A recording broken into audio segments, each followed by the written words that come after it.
the record button, so I am now recording the webinar. Okay? Okay. So when you hear the term leading yourself first, or leading self, what comes to mind? What does that mean to you?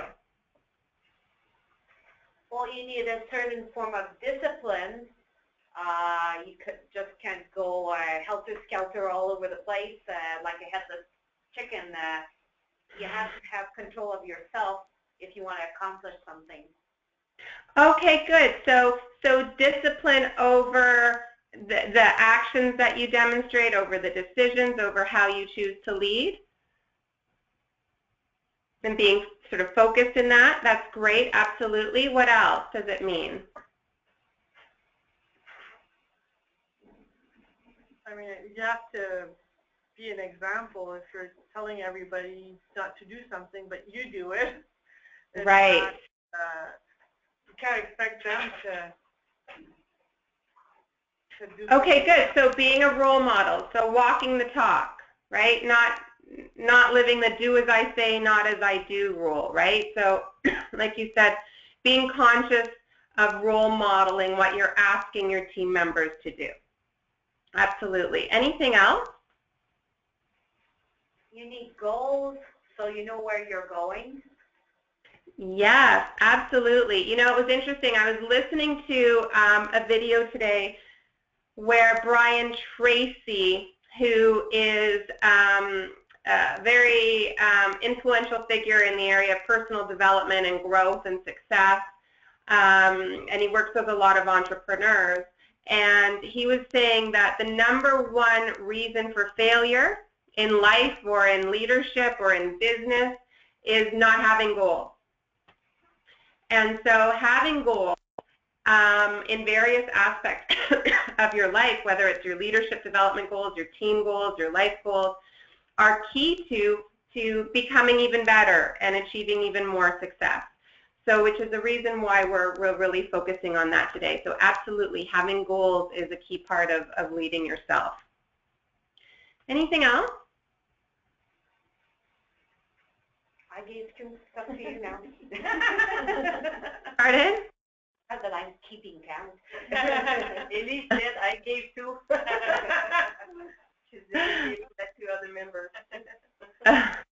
Okay, so let's take a look. So leading self, first of all, requires, and I think one of you said it, it's a form of discipline. It's about being very conscious of the behaviors and practices that you choose to demonstrate, or that maybe you're not even choosing consciously to demonstrate, but just being aware of the behaviors and practices that you are demonstrating throughout the day, throughout the week, throughout the month, and recognizing the impact that your behaviors, your practices, your decisions are having on those around you, okay? The good, the bad, and the ugly. How are you influencing other people through your actions and your behaviors? Okay, so being conscious of that, being conscious of how you're showing up on a regular basis. That's a big part of leading yourself. It's also about taking time to reflect on and reflecting on those behaviors and practices. So not just being aware of them, but taking the time to really think about them and think about, are these my strengths or are these areas that I really need to improve upon? Okay, and really taking the time to identify your natural leadership strengths that you bring and identifying your weaknesses or opportunities for improvement. And we all have them, right? And being an exceptional leader means being vulnerable to that and accepting that there's always room for improvement and nobody is perfect. And so this course, this Turning Learning into Action program, is about, yes, leveraging your strengths, but also opening ourselves up to those areas that we need to stretch ourselves more in and improve upon and take action to do so, which is the next part of leading yourself first, which is about taking action. And that's where the accountability piece comes in that we're going to be talking about later. Is part of taking accountability is first recognizing that there's an area that requires improvement and owning that and then taking action to improve upon it, okay? Part of leading yourself first is choosing to respond productively versus reacting based on an emotion that we have in the moment. Maybe somebody's pushed our buttons and we're angry or we're frustrated or we're scared. And so part of leading yourself first is being very mindful. It's that self-awareness piece that we're going to be talking about.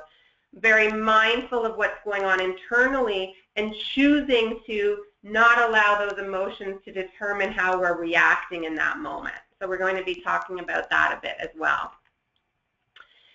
And then the next piece is really being intentional, and that's one of my favorite words that you might hear me say quite a bit throughout the next few months, is being intentional in creating productive, collaborative, mutually respectful relationships with those that you work with that are a two-way collaborative relationship, and ensuring that the way in which you communicate and the way in which you lead and interact with others builds collaborative, respectful, open relationships.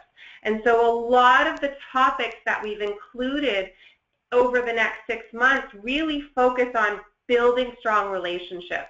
Even when it comes to providing feedback and performance management and dealing with difficult behaviors, exceptional leaders do that in a very intentional way that builds collaboration rather than breaks relationships down. So everything that we're going to be doing through this course is about developing stronger relationships, even when it's a performance management issue, okay? And then, of course, dedicating time to developing your leadership skills. So we can really, I know that was a lot of information around leading yourself first, but this is a slide we reviewed at our session together.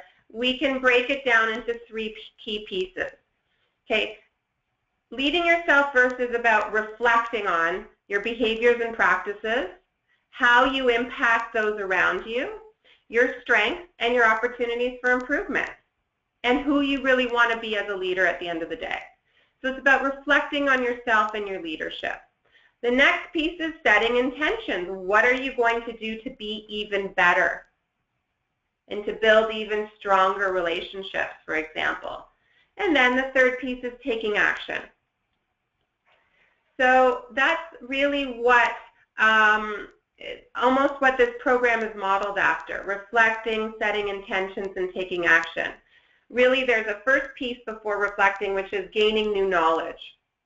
Okay, so what I really should have up there as part of leading yourself first as well is gaining new knowledge, and then reflecting on that. Whether that new knowledge is something you've learned about yourself, a strength or an opportunity for improvement, or it's new knowledge that you gained through a webinar, reflect on it, determine how you're going to use it, set those intentions, and then act.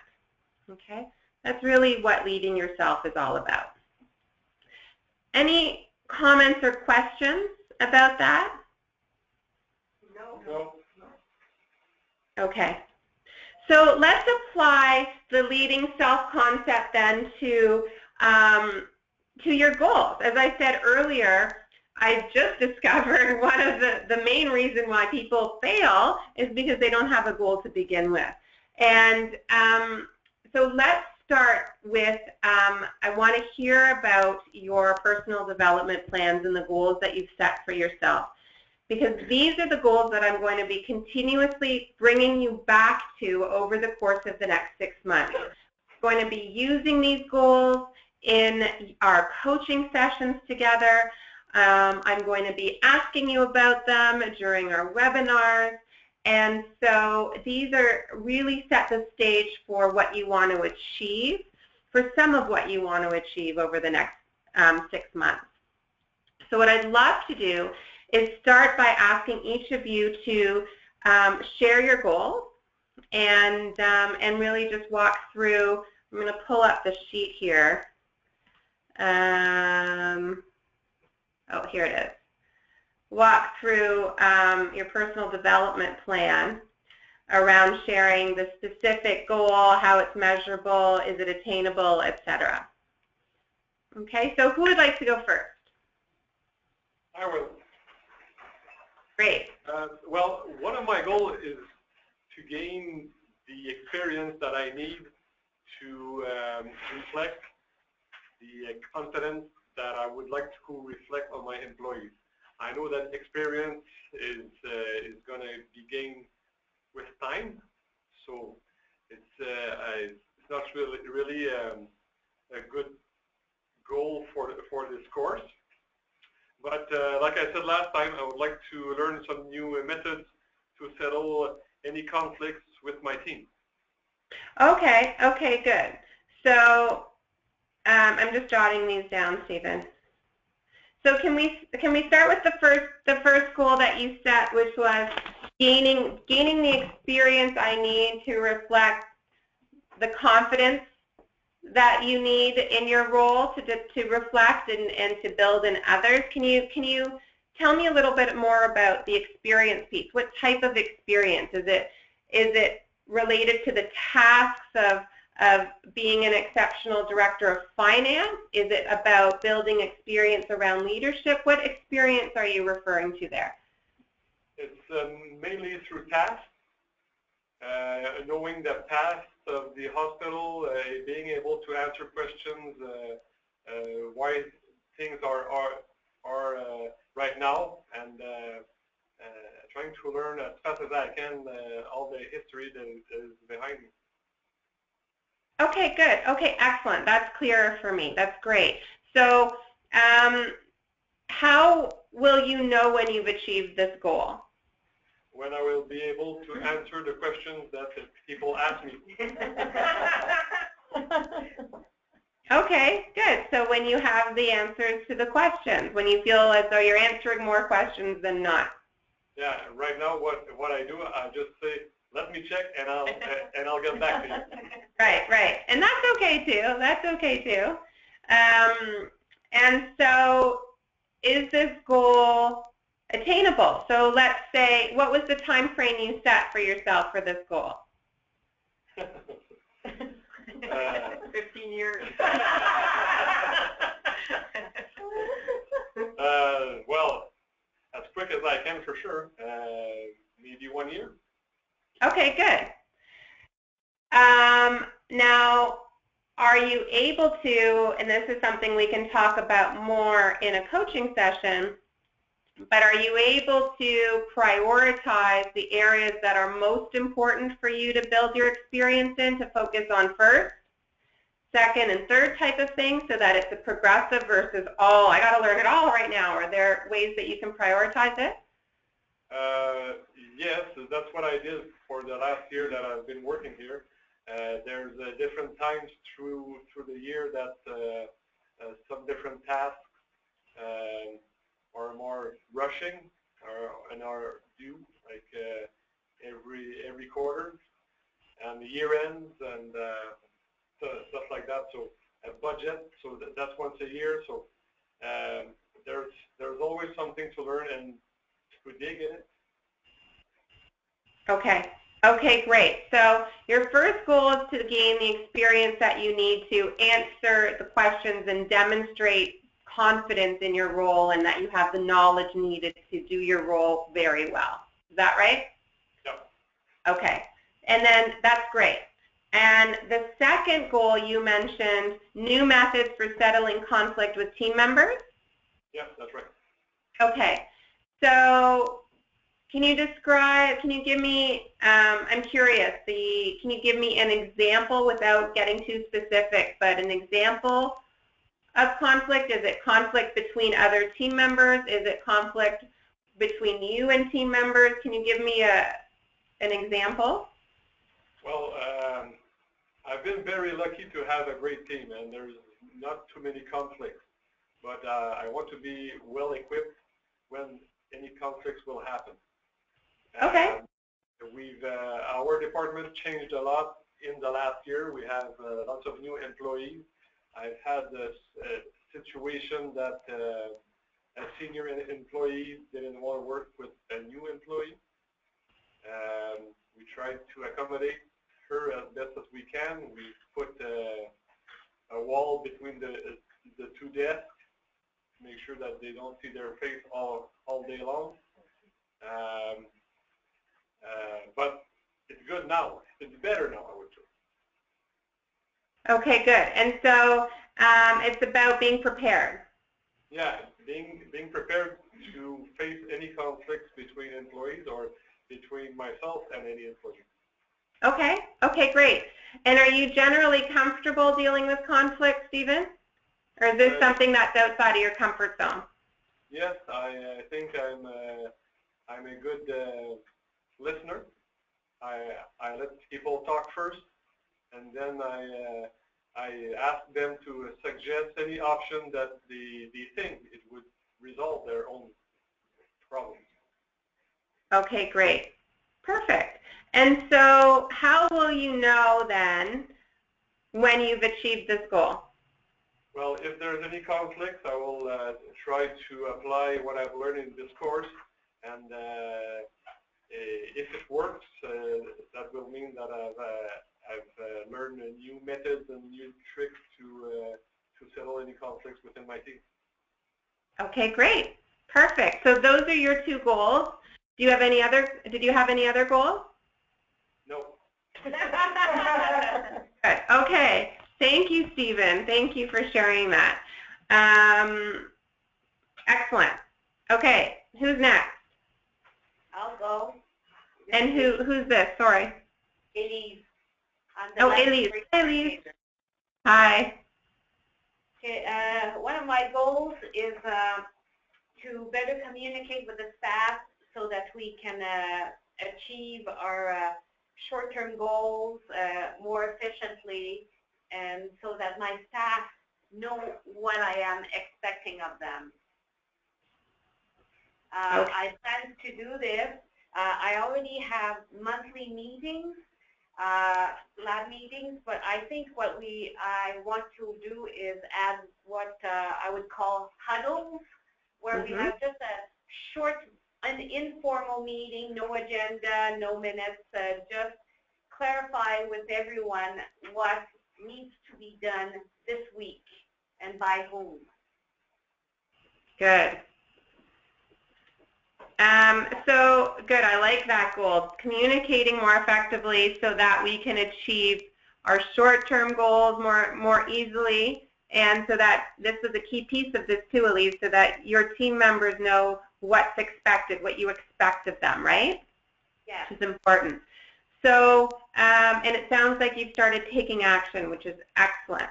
Now, how will you know?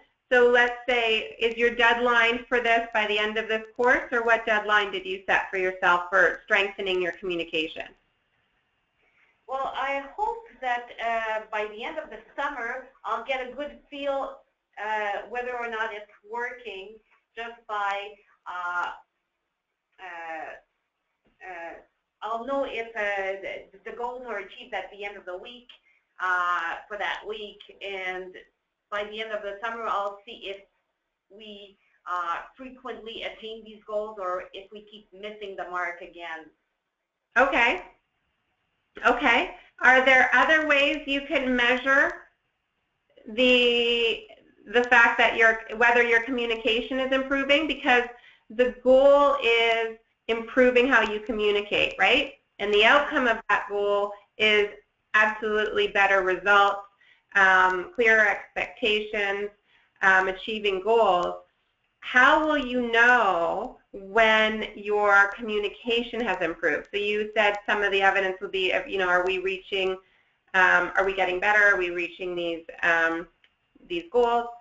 Outside of that, how can you measure whether your communication is improving? I guess I could ask the staff how they feel about this. Absolutely. I think that's a great idea. Ask for feedback. Ask for feedback. Excellent. And did you have a second goal, Elise? Yes. My time. I'm running out of time for everything. And it's not because I'm not organized. I'm anal about organization. Very task-oriented, I remember, Elise. So we, as the lab, we need to fix things, staffing, scheduling, the services we offer.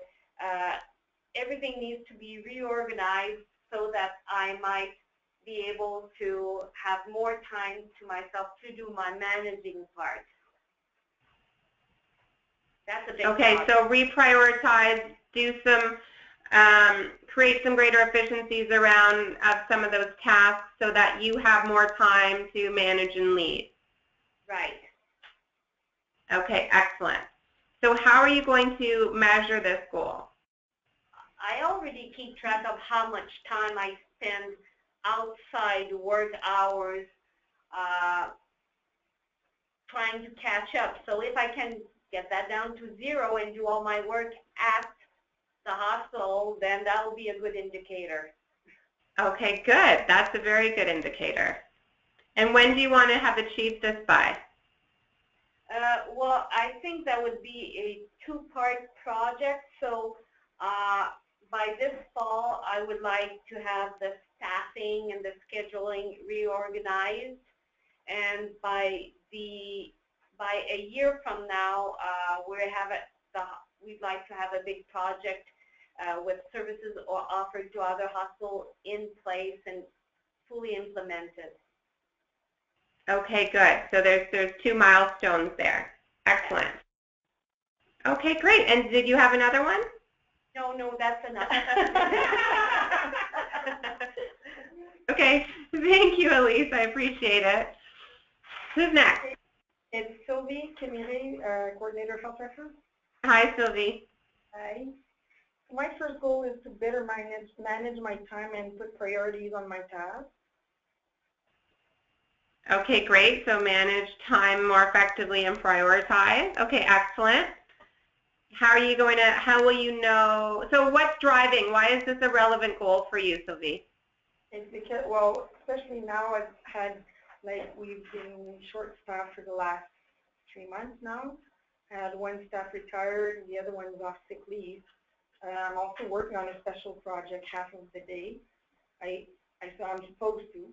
I don't always put the hours in the special project. So I just hope that I can put the half time back to my project. Okay, great. Okay, great. So that you can focus on, you have more time to focus on areas that you're needed in. Yes. And so how are you going to measure whether you've improved your time management and prioritization?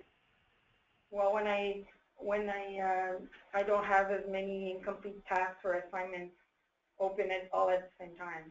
Right. On the project, I have a couple tasks open on the project that don't go forward. I don't have time to put on it as much. Okay, good. And when do you want to have achieved this goal? Hopefully by September. Okay. Okay, good. Well, our next workshop, our next webinar is the time management one. Okay. So. Good planning. Okay, great. And do you have a second goal, Sylvie? Yeah, I do. It's better manage stress and anxiety without reacting too quickly. Okay, good. That's an important one, which we're touching on a little bit today, but we can touch on more certainly through some of the other webinars. I think it'll come out in some of the time management and prioritizing piece, because when we get overwhelmed, it can paralyze us, and then we turn to do tasks that we know how to do really easily, and maybe put off things that are more challenging for us because we're overwhelmed and don't have the ability to deal with it all. So that's certainly something we'll be touching on next week, or next webinar as well. So thank you for sharing that. So how will you know then, Sylvie, when you are better able to manage your stress and your responses? probably when I realize that I'm not reacting too quickly to stressful situations. Okay, great. Okay, great. We can probably add some indicators there just around how you feel too, like checking in and are you just feeling less stressed on a more regular basis. Okay, great. Thank you, Sylvie. Are those your two? Yeah, and this one, the time bound would be probably around December. December. Okay, good. That's a realistic time. Just in time for Christmas, so you can get into the craziness, the holidays in a calm manner. Okay, excellent. Thank you. Who's next? The other Sylvie. Sylvie. My first goal is to be more of a guide and not as much as the problem solver for my coordinators. Good. I like that one. So the coaching session will be really key for you there as well. Yeah. And so what's driving this goal for you, Sylvie? Some of my coordinators have a tendency of coming to see me to resolve issues instead of just saying, I'm having this issue, this is how I'm thinking of doing it. Are you okay with that? Yes, okay. I don't have a problem with that. It's when they come to me and say, okay, this is my problem, and they want me to resolve it. So right. Or coming to see me for every little thing. Right. Right. So, how will you know then that when you've become more of a guide and less of a problem solver? Well, I've already kind of started to work on that because that was one of my goals for this year. So what I've done is with every single one of my coordinator, I've got a regular meeting, either on some are more often, some are less often, depending on their needs. But so that they know we will meet once every 2 weeks. We'll discuss what's going on in the department, and unless it's urgent, it can wait till that meeting. Because it used to be, I do still have an open door policy, but everybody would be coming to see me any old time, and that was affecting my effectiveness in others. Right. Okay, there's more of a structure there going forward. So the way I'll know that it works is that unless it's an emergency, they're waiting for that meeting to discuss the day-to-day stuff. Good. Of the department. Good. Okay, that's a good indicator. And when do you want to have this achieved by, this goal? I mean, some of my coordinators, it's done, but I'm giving myself till this fall, or like November, December, just because I do have some coordinators that have a little bit more of that I was doing too much hand-holding with. Right. Okay, good. And then what's your second goal? My second goal is to learn how to better deal with underperformers. Better deal with underperformers. Okay, good. And how will you measure this? Well, the first thing I was thinking is I need to learn how to clarify my expectations with these people. I'd say with that. So there are certain steps that you'll take in order to better manage underperformance. Yeah. But before we get to that, how will you know? So without worrying about the how it's all going to happen, what will show you that you're actually doing a much better job of dealing with these difficult behaviors or poor performance? What will you see around you? How will you know that you've improved in that area? Don't worry about how you're going to do it, but what are you going to see as a result of it?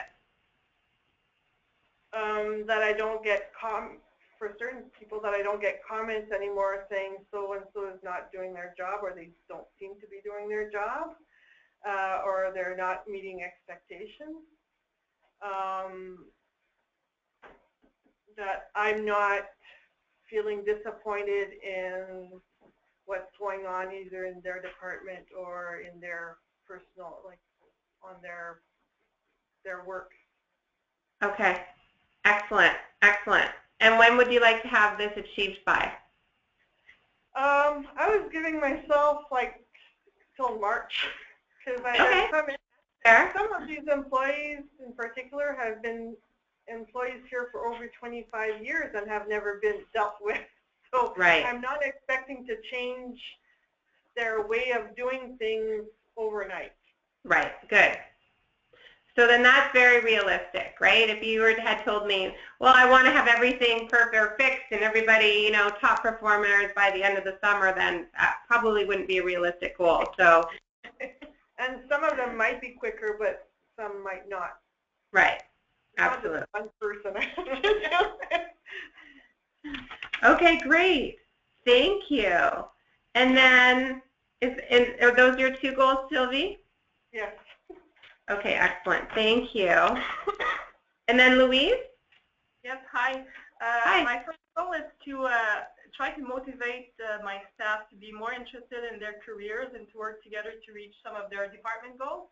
Because I find some of them seem to lack, I don't know if they've come into a rut, but they don't seem to be as dedicated maybe to their job or to their profession. Okay, so great. to increase the teamwork on the floor, because I have like 25, I believe, staff to work with. Oh, wow. Okay. Better teamwork and maybe better team performance on our EQUIP project, so that might be something that might be measurable. Oh, good. And for them to attain their professional goals, because we have evaluation with each staff as well. Okay, good. So how will you mentioned some teamwork measurements, how will you know when they're more motivated and feeling more motivated about their careers?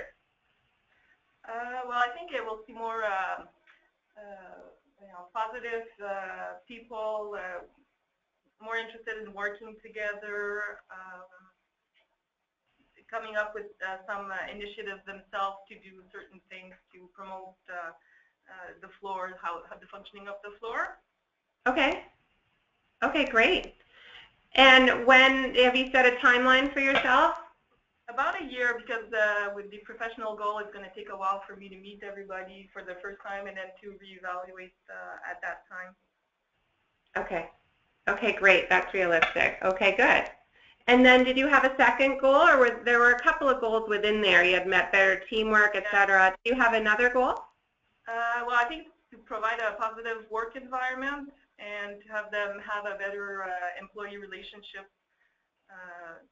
not have anybody put aside, make everybody feel like they're part of the group. Mm-hmm. They're more happy, they'll be more productive, so the floor will function better.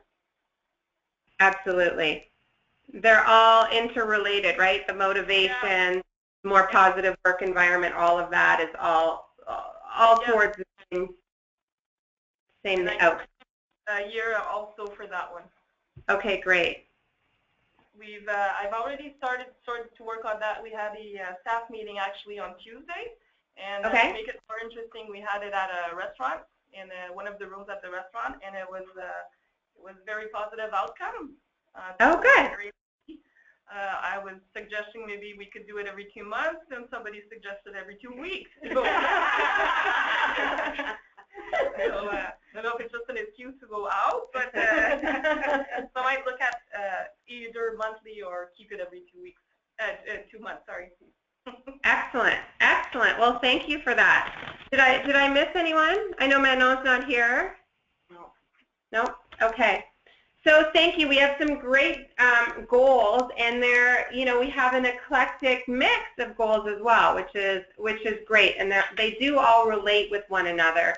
So, and the good news is we're going to be focusing on all of them throughout our session. So let's jump back into the presentation here, and just want to talk quickly about next steps regarding your goals. So the first next step is to email me your development plans, because I want to refer to them, make sure I have them for our coaching sessions, and just enable me to stay on top of whose goals are what, because I'm going to help hold you accountable to your goals. It's always nice to have some support there.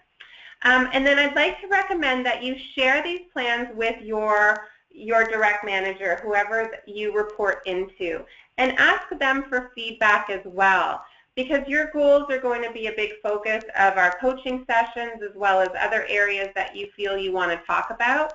And it's part of leading yourself first is really about asking your manager for feedback as well, as far as areas for growth. And so they may have, you know, some suggestions as well, as far as, well, maybe you can also focus on this area with yourself or with your team. And part of leading ourselves up first is opening ourselves up to that feedback and asking for it.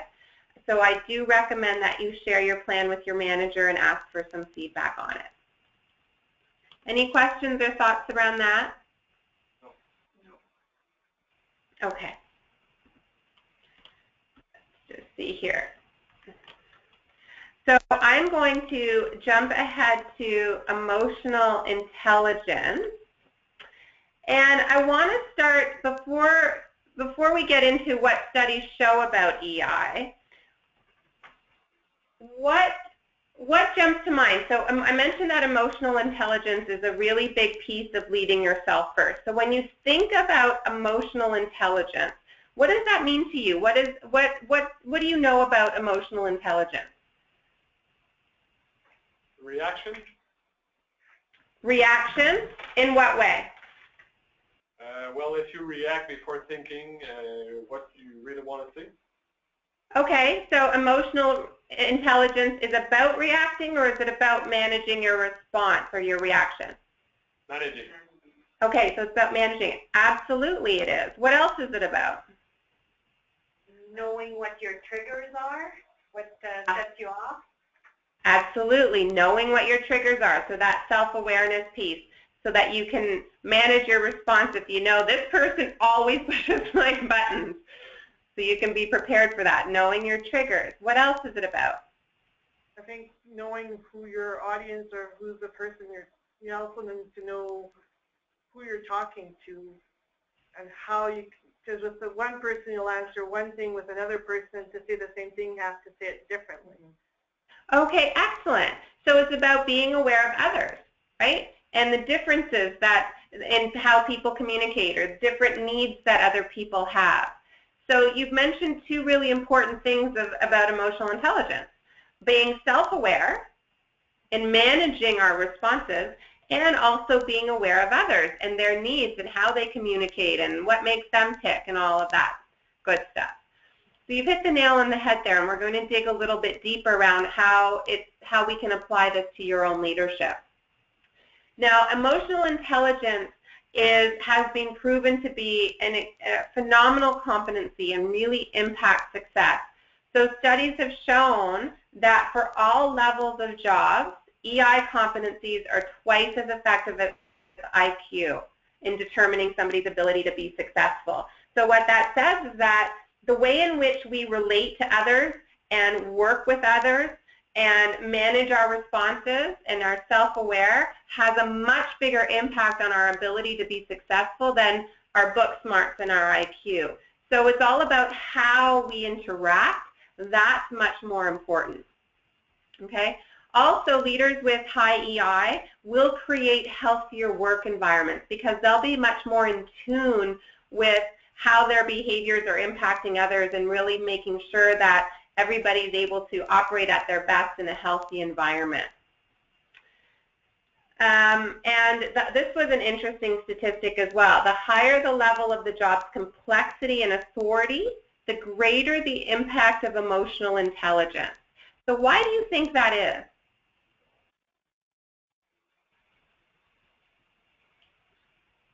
Why do you think the more responsibility we have and the higher up we are in an organization, the more important having emotional intelligence is? The challenge? Well, because we have more challenges? Mm-hmm. And we're also, the higher up you are in an organization, the more people you have influence on. So if you can't manage your own emotions, or if you can't manage your own job, how can you expect others below or to do the same? Absolutely. So absolutely. The more complexity as well requires also more relationships, right? Relationships almost become an influence, like you said, become really important. So EI is essential, and you're leading more people as well. And also your stress level is higher. And so the more we build our emotional intelligence, the more able we are to manage our stress and anxiety. Okay, so emotional intelligence, Daniel Goleman is the father of emotional intelligence. He was the first person to write about it and teach about it.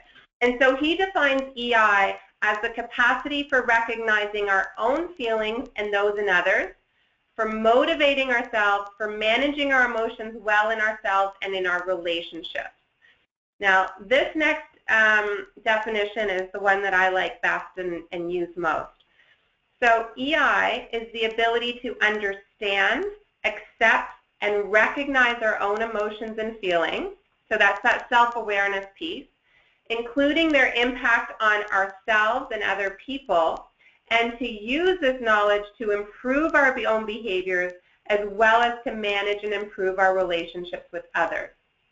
So EI at the end of the day is about really two pieces. The first piece is about being aware of our emotions, our internal dialogue, the assumptions we have about other people, all of that internal self-awareness, how we're showing up in the world, and then using that information to manage our response. So it's about self-awareness and self-management, and then the next piece is the social awareness piece, which is what you touched on earlier, being aware of what others need and how they communicate and what works for them, and then using that information to improve your relationships and adjust how you communicate based on the person you're communicating with. Okay? So I'm going to jump ahead for a second. So these are the 4 quadrants that I was just talking about, right? So being self-aware and then using the information about yourself to better manage yourself, being aware of others, and then using that information to better manage your relationship. So the top piece up here is the awareness piece, and the bottom piece is the action. Okay? And studies show that leaders that have high EI, like we said, develop stronger, more healthier work environments. And when we operate in healthy work environments, we're going to have less conflict, we're going to have more motivated staff, we're going to be able to better prioritize and manage our workload because we will be less stressed and have more self-confidence. So there has a number of impacts. EI has a number of impacts.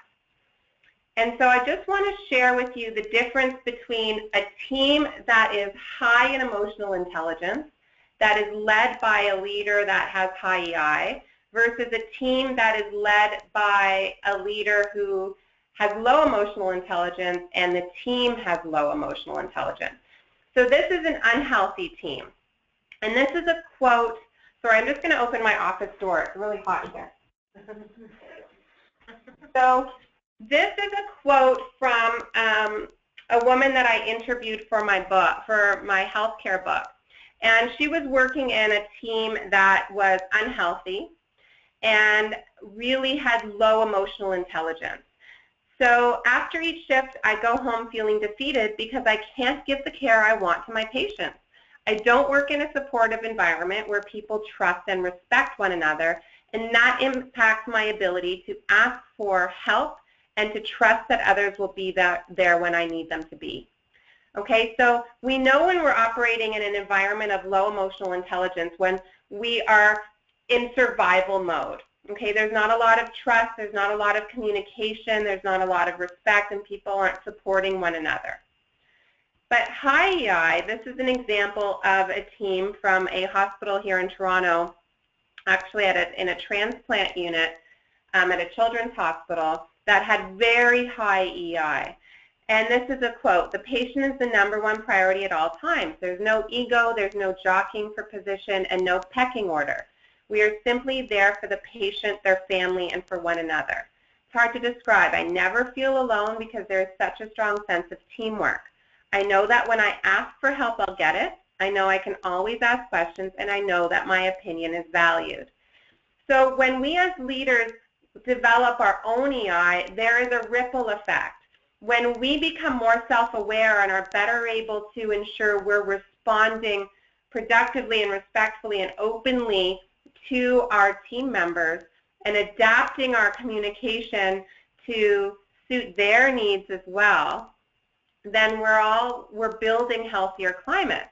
When we are not aware, when we have low EI and are not aware of how our behaviors impact others, we're going to break down communication and reduce the amount of trust and respect and openness within our team. So EI has a number of impacts, which is really why we want to focus on EI first. It's a big piece of leading yourself first. So I've done enough talking.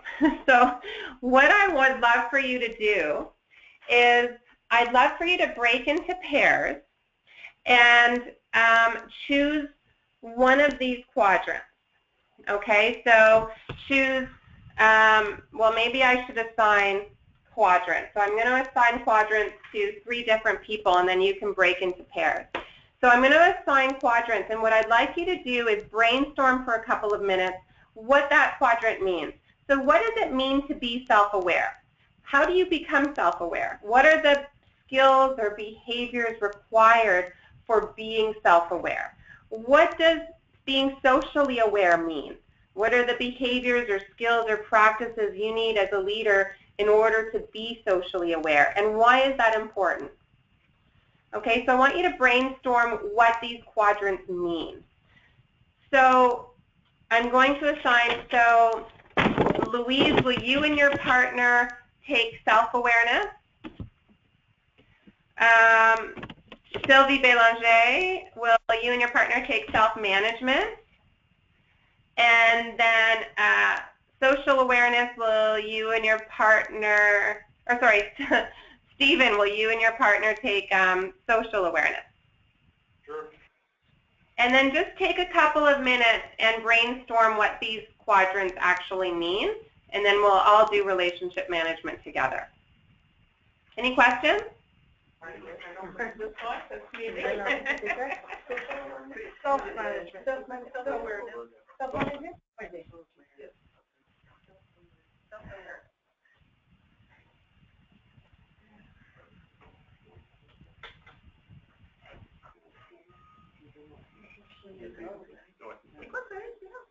Social awareness. Oh, okay. Moi, je sais qu'on a fait.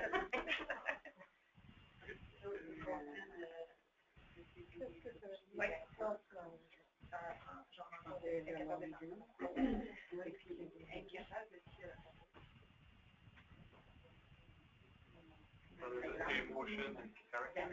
Always personality. And what trigger not to push to certain person.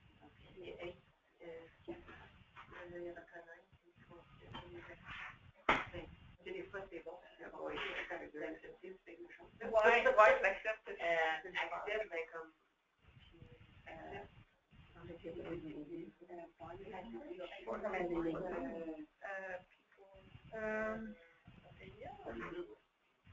je pense que c'est être capable de... C'est comme... Being aware of your Able to recognize nature. Capable de... okay. Fait que... Okay. Même... Current.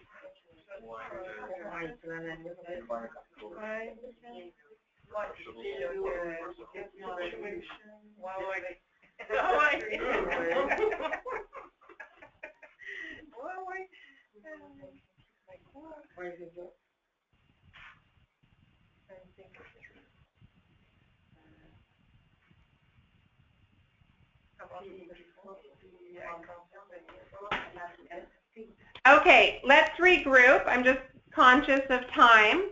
So who did I assign self-awareness to? Who has self-awareness? Louise. Okay, great. So what does it mean to be self-aware? Can you describe that for me? Well, we wrote being conscious of our own behavior, able to recognize triggers for us and how to control them, being able to accept other people's opinions, and being able to know our strengths and weaknesses. Okay, good. To know your strengths and weaknesses. Absolutely. Okay, so knowing your triggers, also and being conscious of your behaviors and practices. Everything that you said is bang on. One additional piece I would add is, or two pieces, are being aware of how you're feeling in the moment. So self-awareness is like mindfulness, right? It's just another term for being mindful. And it's about being aware in any given moment how we're feeling. Am I feeling anxious about this conversation or this meeting I'm about to go into? Am I feeling overly stressed this morning? How am I feeling? And how is this impacting my results? Right? Or how will this anxiety about this meeting I'm about to have impact my ability to be my best at that meeting? So being aware in the moment of the internal feelings that you're having and asking the question, how is this going to impact me? Okay, so reflecting on that. Being open to feedback, I think, is that what you said? Yeah.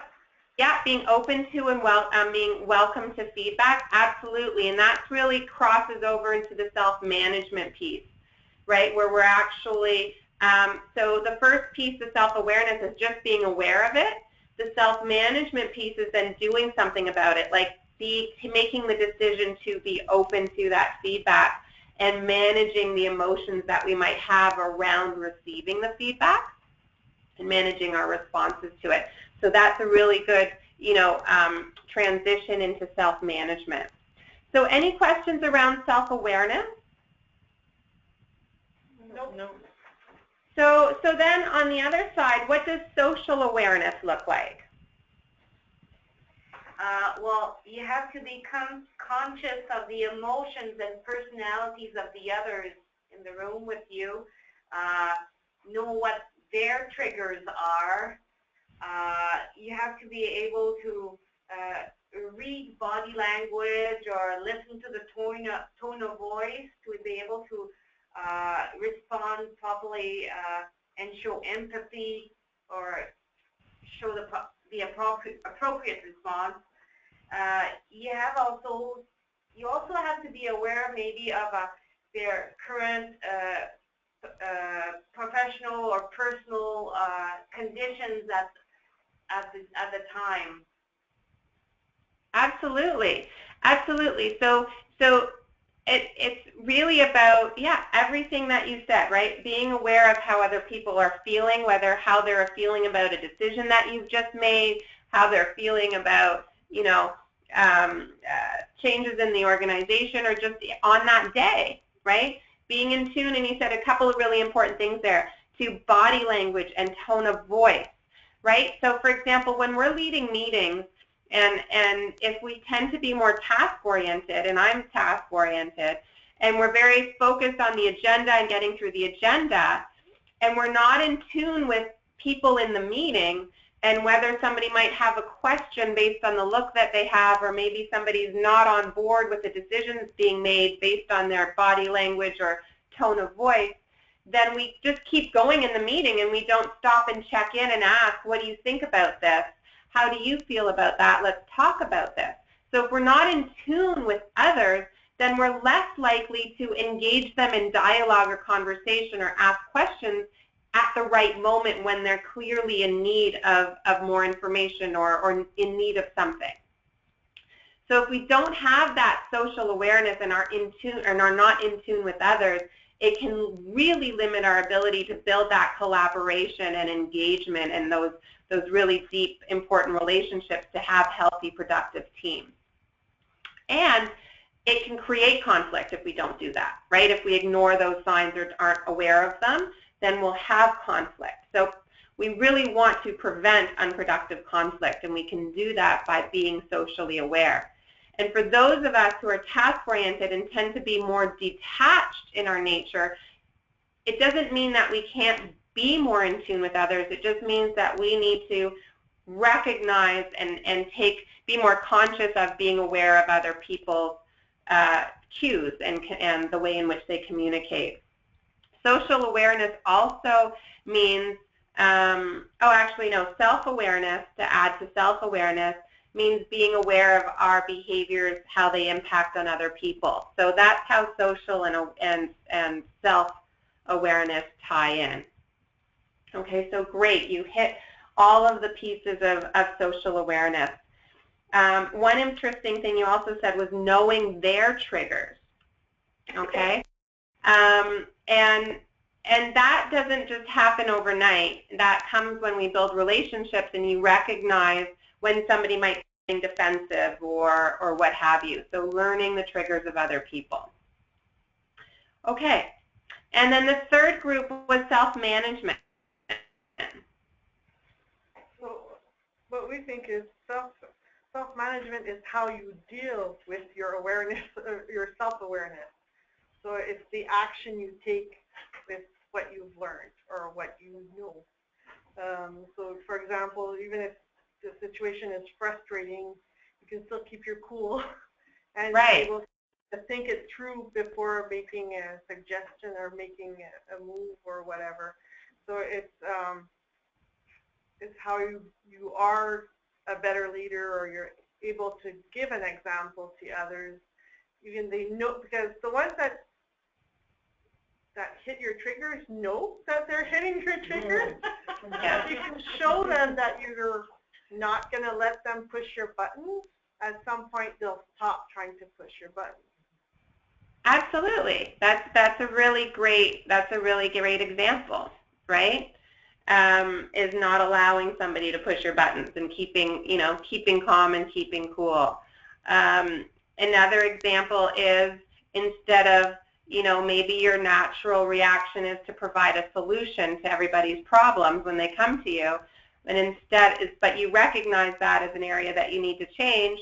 So to change that, you ask a question instead of giving a solution, right? So it's exactly as you said. It's using the self-awareness and then acting on it to improve whatever area that you've created more awareness in. And the same thing is true for relationship management. So using the information you gain through social awareness about another individual and use that to perhaps adapt how you're communicating with that person, or changing the way in which you interact to build better relationships. Okay, and part of relationship management is that coaching piece, it's the feedback piece, it's conflict management, okay, it's teamwork and collaboration. That's all about relationship management. Okay, so you've touched on a lot of these key pieces. Okay, this just has a little bit more detail, but you touched on the core aspects of each of these quadrants. So tell me now, what are your thoughts now about emotional intelligence? Have they changed? Do you have a bigger understanding of it, or what are your comments and thoughts about EI and how they relate to you as a leader, or how it relates to you as a leader?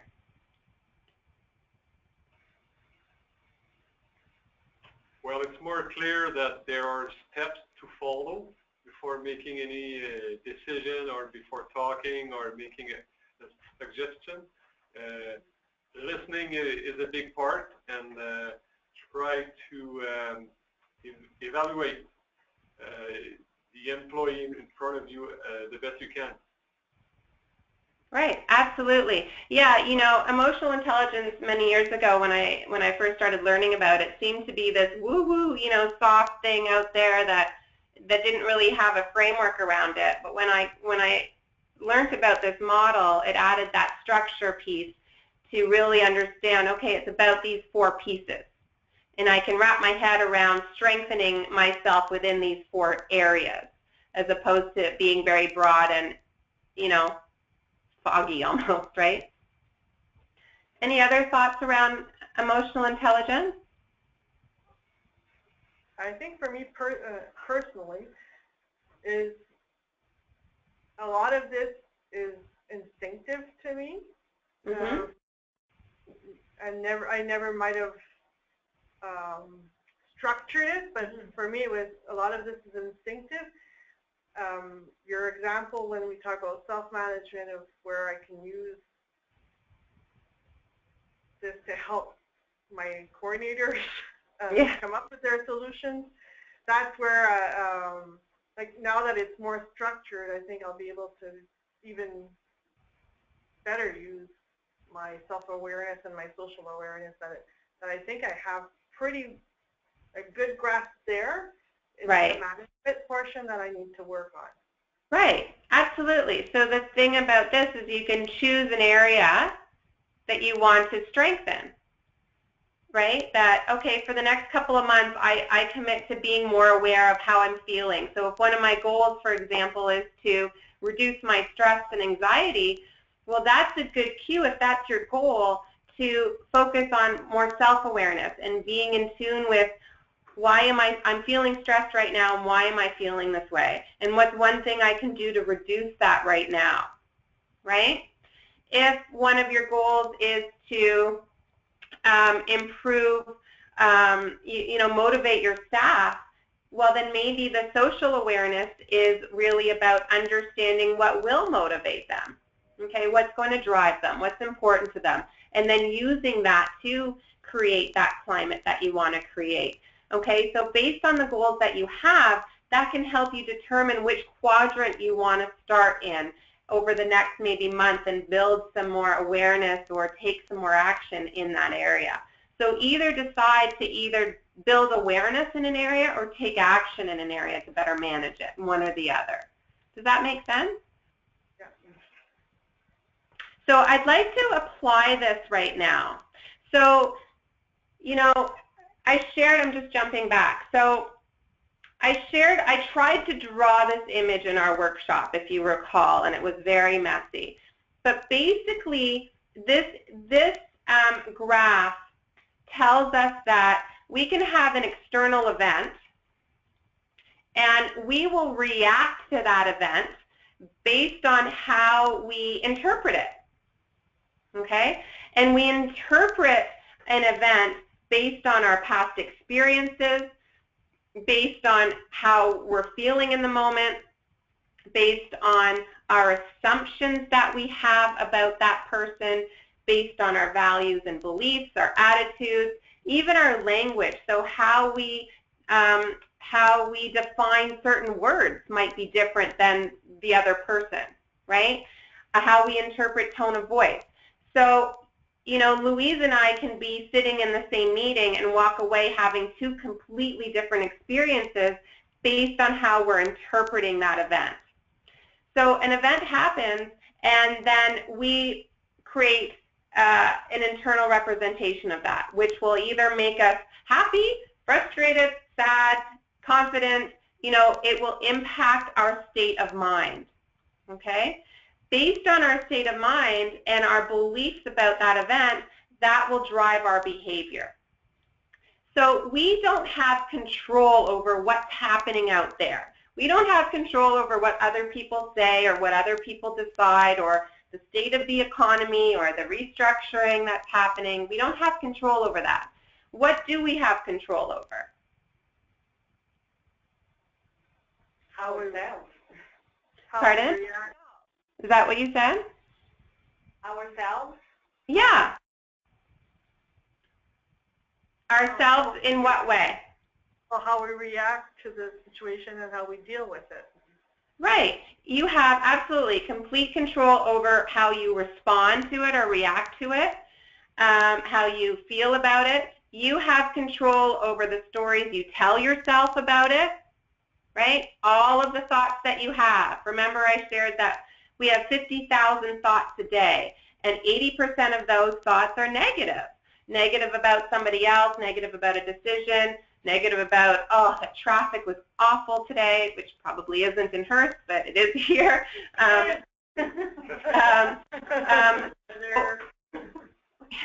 We can manage, we do have control over a number of things that impact how we respond.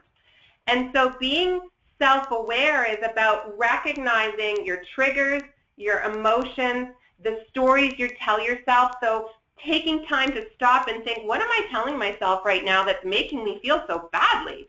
Or what am I telling myself right now that's making me really dislike this person, right? What stories do I have about this individual that I'm in conflict with, for example?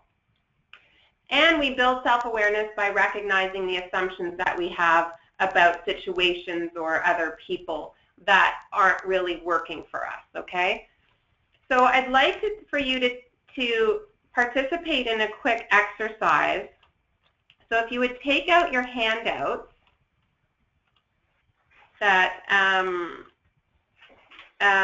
Tina provided you, and I'd like you to think about for a minute, try to think about an unproductive interaction.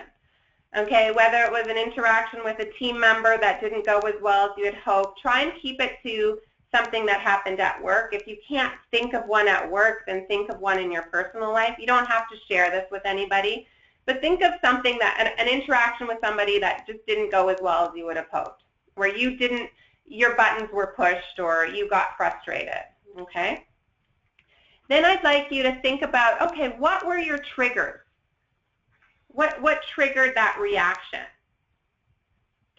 And think about the emotions you were feeling. So try and go back to that moment, okay, and try and put yourself back into that interaction.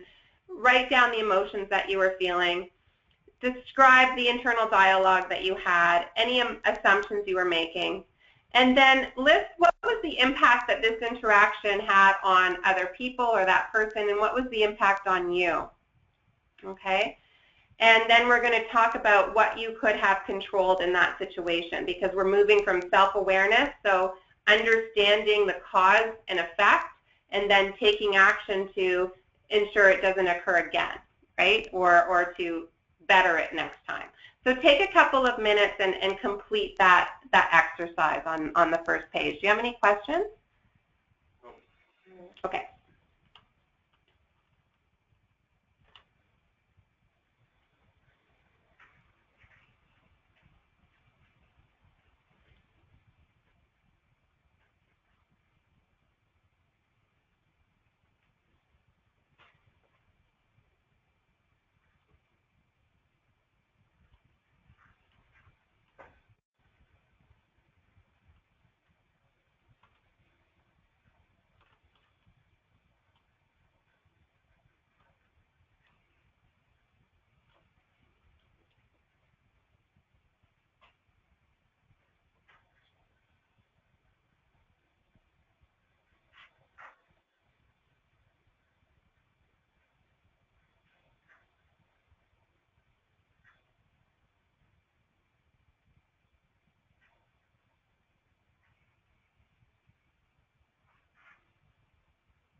Okay, so you may not have finished all of it, but I'm conscious of time, so just want to open this up to some discussion. So can you share some examples of triggers that you identify?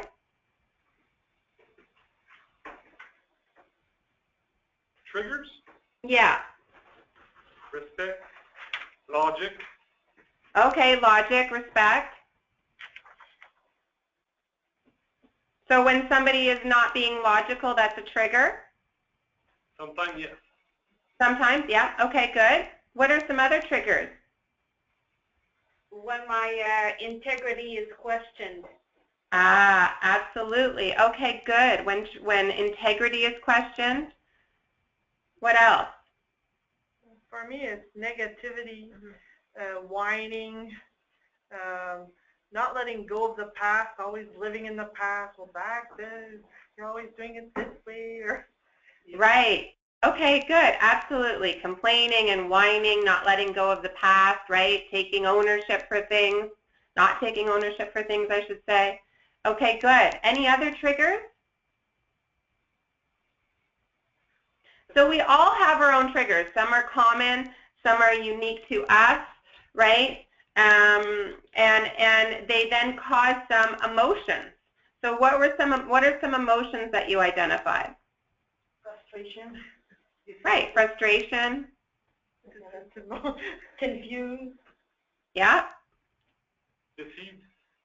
Defeat? Yeah, that's a good one. Okay, and then so we get our buttons pushed. They trigger emotions, and sometimes our internal dialogue is also often what triggers our emotions as well.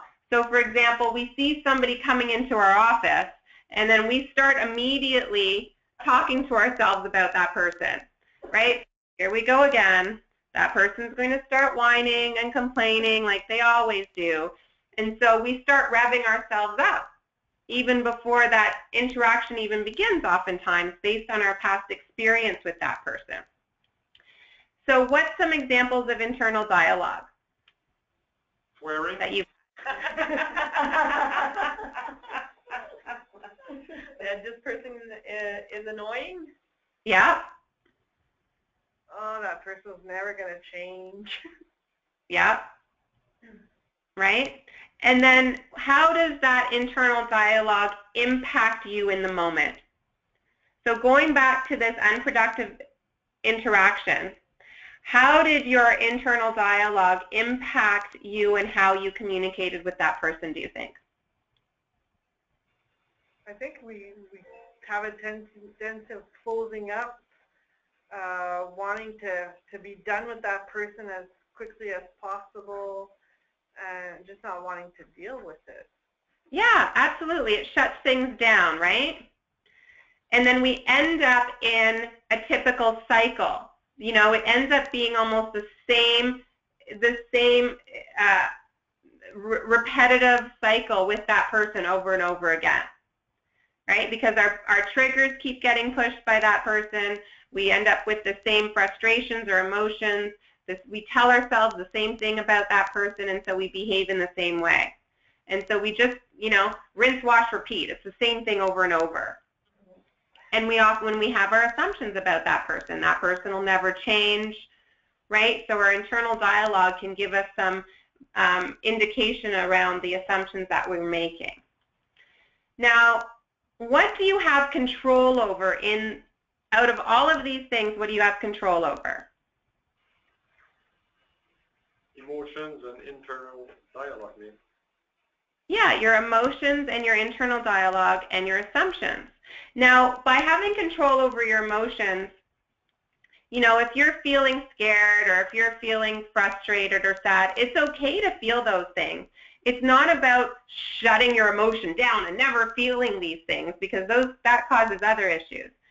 It's about not allowing those emotions to dictate how you react in that moment, and being aware of that.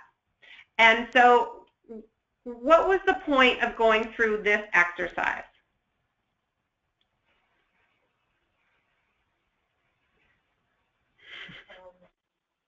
aware and how to control.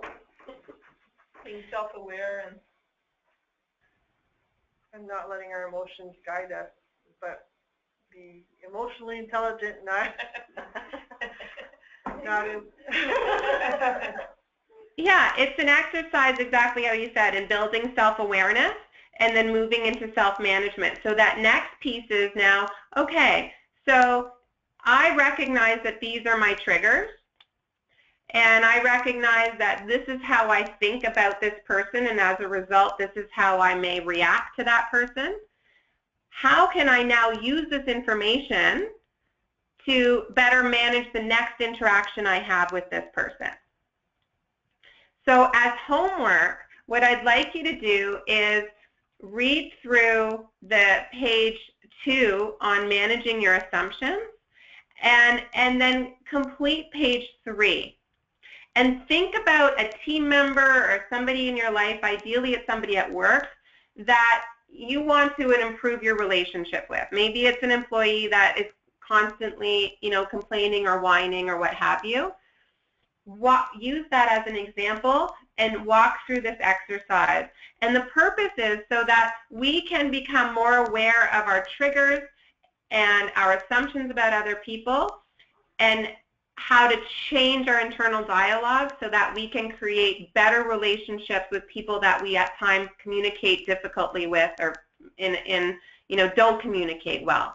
When we tend to shut down. If we know that I always have difficulty with this person, then we go into the conversation believing we're going to have difficulty with this person.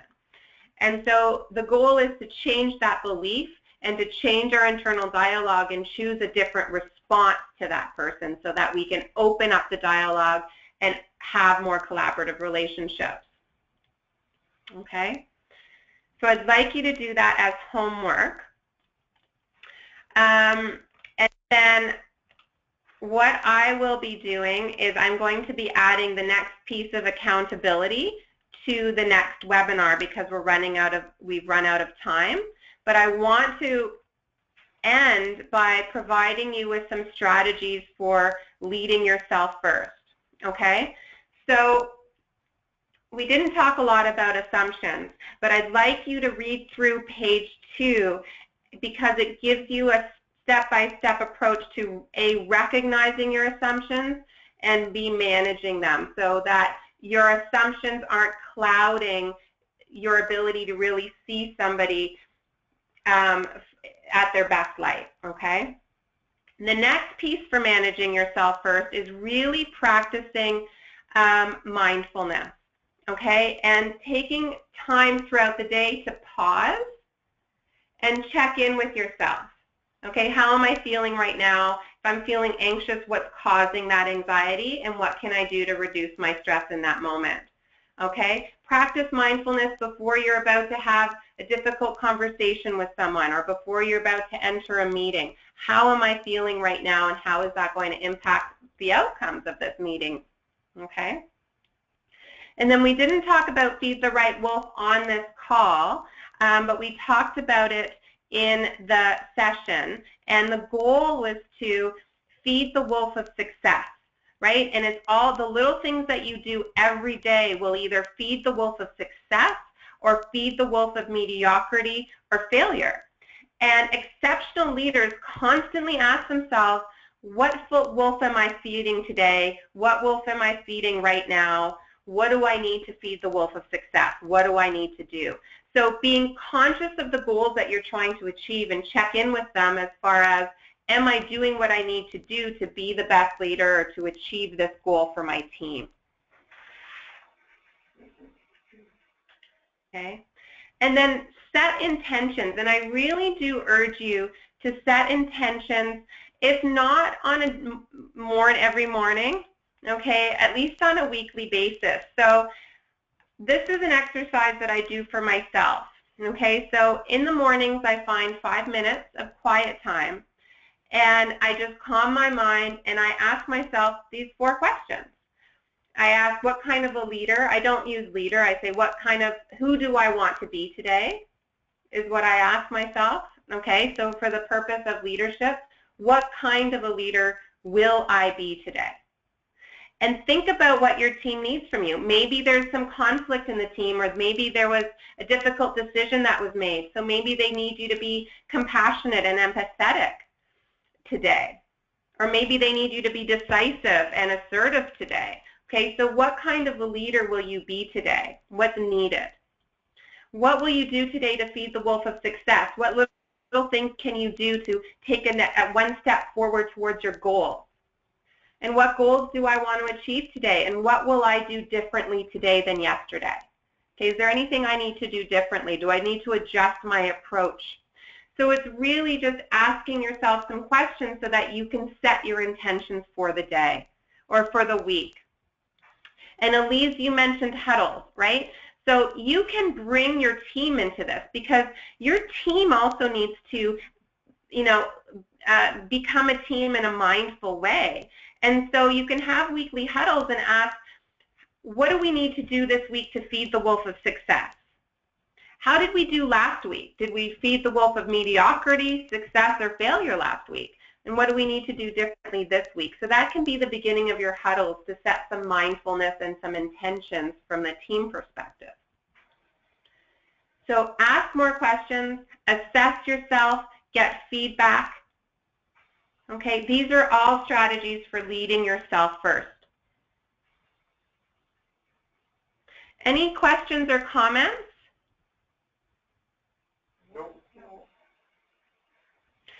So from what I've shared, I know we're running out of time, but I don't want to wrap without you thinking about one commitment to action that you're going to take away with today. Based on what you've learned in today's session, what we've talked about, I'd like you to just jot down one thing you're going to do going forward based on this information.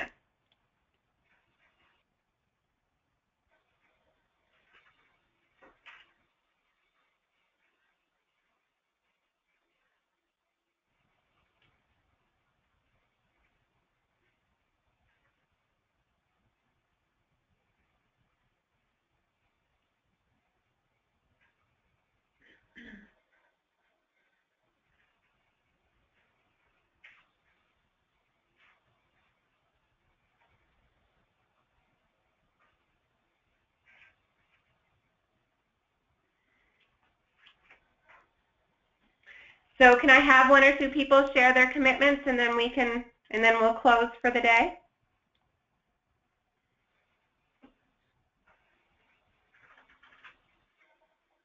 Well, you already gave me my huddle, so that's what I'll be doing. I'll be using the huddles and start with what do we need to be successful, and what did we do wrong last week. So I'll be putting that into this.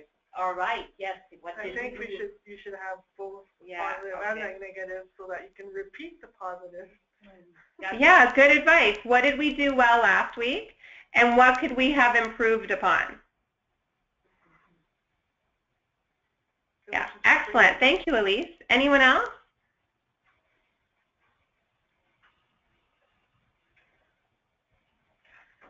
Okay.